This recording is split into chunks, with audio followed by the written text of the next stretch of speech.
Assalamualaikum warahmatullahi wabarakatuh.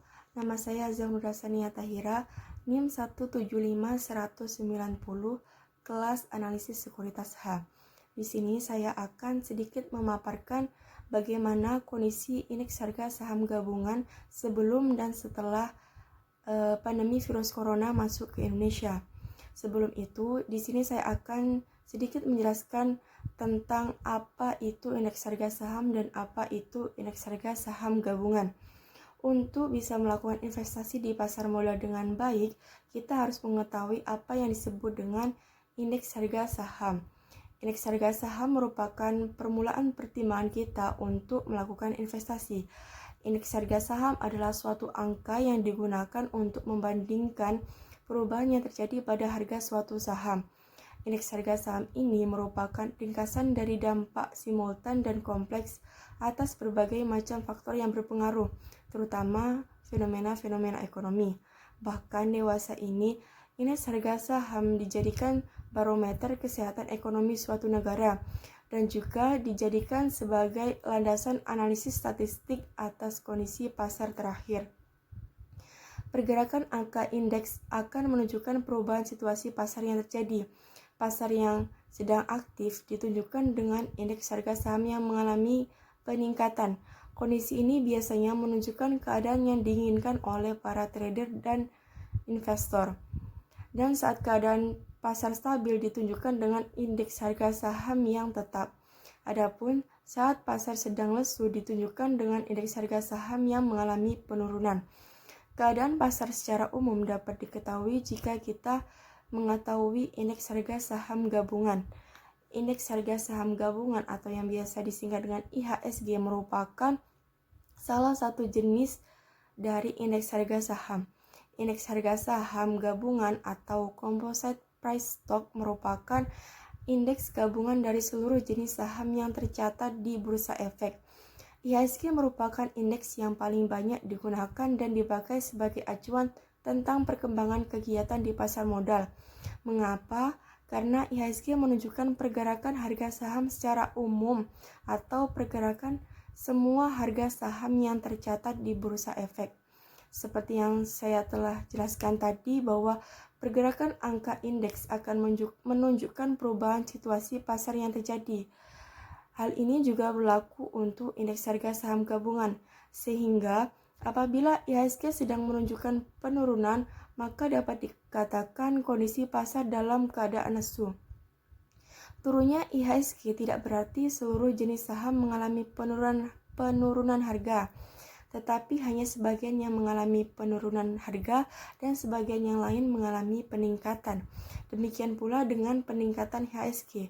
Peningkatan IHSG dapat diartikan bahwa sebagian saham mengalami peningkatan dan sebagian yang lain mengalami penurunan.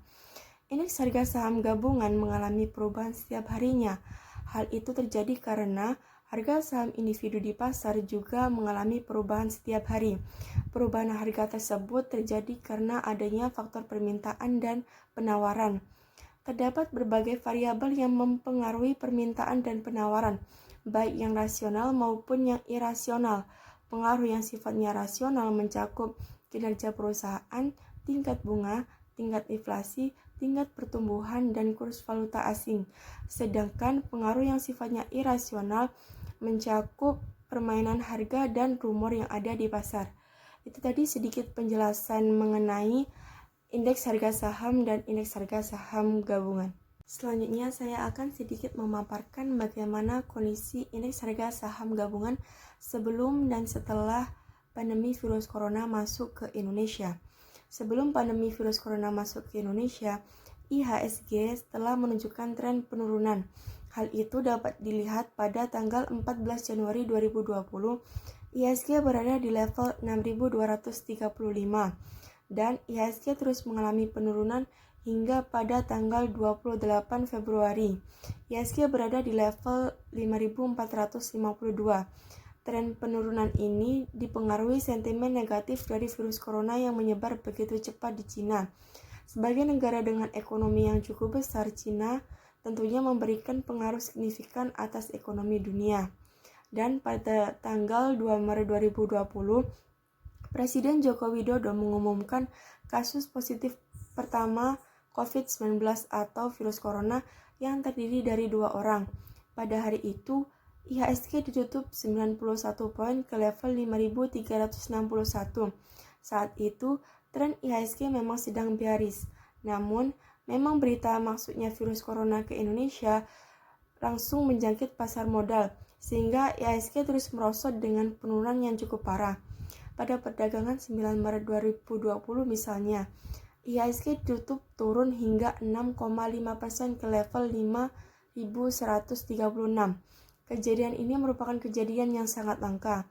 Keadaan itu membuat regulator dan pengawas pasar modal mengambil tindakan, sehingga pada 10 Maret 2020, Bursa Efek Indonesia mengumumkan diterapkannya kebijakan penghentian perdagangan atau trading halt. Atas keputusan itu, apabila terjadi penurunan sebesar 50%, akan diterapkan trading halt selama 30 menit dan dilakukan lagi 30 menit jika mengalami penurunan sebesar 10%. Pada perdagangan 12 Maret 2020, IHSG sempat mengalami penurunan lebih dari 5%, sehingga dilakukan trading halt selama 30 menit. Saat itu, IHSG berada pada level Rp4.895. Tapi, itu semua seakan belum ampuh menyembuhkan pasar modal dari pengaruh COVID-19 ini. Pada tanggal 24 Maret 2020, IHSG sudah menyentuh level 3.937. Dengan ini, IHSG telah menyentuh level terendahnya dalam 8 tahun terakhir. Meski begitu, keesokan harinya, IHSG berbalik arah pada 26 Maret 2020, IHSG naik begitu tinggi dengan menguat 10,1% ke level 4.338. Saat ini, kondisi pasar modal mulai membaik, meskipun belum sepenuhnya pulih seperti sedia kala, namun data perdagangan terakhir IHSG sudah berada ke level 4.649. Tadi sedikit pemaparan mengenai kondisi IHSG sebelum dan sesudah pandemi virus corona masuk ke Indonesia. Semoga informasi tersebut bisa bermanfaat dan menambah wawasan untuk teman-teman. Dan sekian dari saya, mohon maaf apabila ada salah kata. Wassalamualaikum warahmatullahi wabarakatuh.